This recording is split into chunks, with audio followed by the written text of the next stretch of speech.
咁我覺得今次嘅默契一定係好過之前。咁我覺得好多嘢都係去到唔使多講啦。即係譬如有啲嘢我想，咁佢又已經佢都係咁諗，咁我覺得已經今次嘅契好好。黃生，我諗佢會覺得默契好啲嘅，因為我係由上次嘅一般聽話到而家係完全聽話咁做嘅，咁樣就得㗎啦。嗱，我解釋下咧，因為咧，其實我哋上次拍播地獄嘅時候咧，我哋都有啲意見係唔同。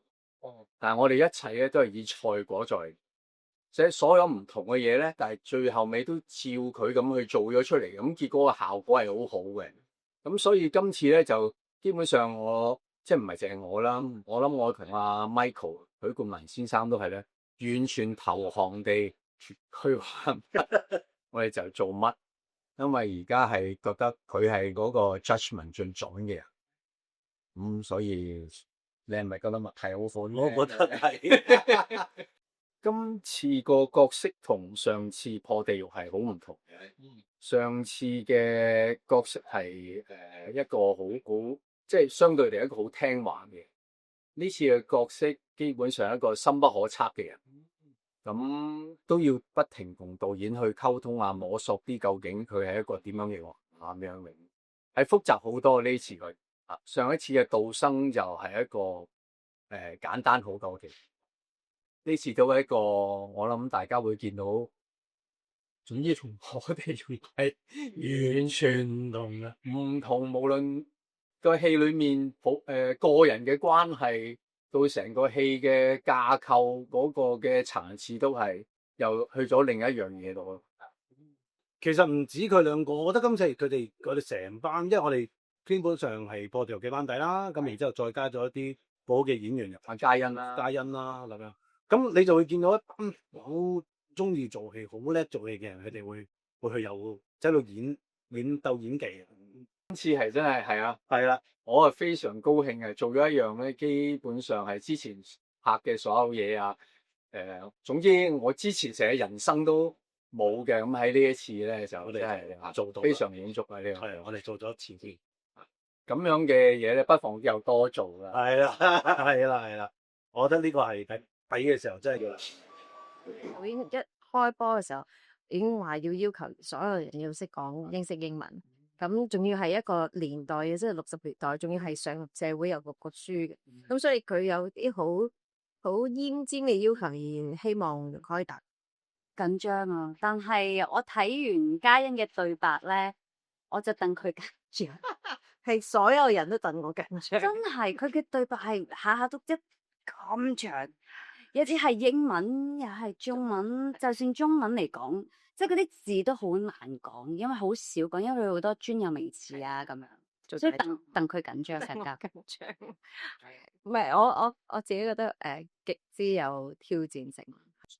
我形容為亦師亦友，係佢知係啊，又係同事，係啦，又係好嘅多。我除咗我老公志成最錫嘅就係都係我。嘉欣喺戲入面都係我一個好尊敬嘅對象啦，同真人一樣啦，同衛詩藝對林嘉欣一樣，都係尊敬一啲。咩都幾部戲。係啊，我哋嗰日先講，呢套第三套，咁樣，咁跟住我哋會講翻之前我哋拍嘅時候，即係之前嘅電影啊，點解嗰陣時咁，佢之前嗰套其實都難，一段嘢係好長嘅，係啊係啊係啊係啊，咁樣咯，跟住又咩都傾下咯。係咪都傾？我哋有一日我哋好長時間喺度等嘅時候，我哋喺度講 acting 嘛，我就係咁偷師咯。我話你覺得可以做啲乜嘢咧？跟住就話講翻佢上堂啊，有啲乜嘢嘅，因為同一個老師，係啊係啦，同一個劇同一個老師曾經我哋學過一個老師。我而家聽到陳茂源，我哇，係咪？哇，唔係驚見到第二次同佢合作，我咪第三1、2、3第四次啊，第四次係啊，又都係哇咁咯，係有經驗啲喎。都係哇咁樣，一路都係咁樣，哇咁樣咯。你覺得蛙係啲咩？因為每一次咁導演又真係對我好好，佢每一次揾我做呢一個新嘅電影嘅時候，都會俾一啲新嘅嘗試挑戰。咁今次咧就真係好唔一樣，一嚟年代啦，二嚟就係一個咁專業嘅一個係啦大狀啦。咁對我嚟講係好大嘅挑戰，係。導演我印象好深刻就係我次次一見到佢喺我化妝間同即係化妝間埋附，我一見到佢喺附近即係出現，即係我差唔多要埋位，我就知死啦！你要改嘢。佢對白，佢個對白我背得好新，我都冇改。跟住佢唔係，我減啲但係又加啲咯。跟住我就喺現場就係咁惡補咁樣。但係我覺得係拍攝嘅情即因為佢睇得好仔細，咁所以咧。通常佢，譬如我哋拍咗一個 message 啦，跟住去 type 嘅時候咧，跟住佢就過嚟俾10個 notes 嚟，俾10個 notes 嘅，OK，跟住佢就翻去個 monitor 啦，跟住就 action，我就喂等陣嗰10個 notes 你就要不停喺度，即係你真係要輪要消化咁樣，所以即係好考你個即時反應同即記憶咯記憶，仲有你個係咯 technique 咯，即係我覺得嚇。但係我已經好耐冇咁大嘅 challenge，所以我覺得係好刺激。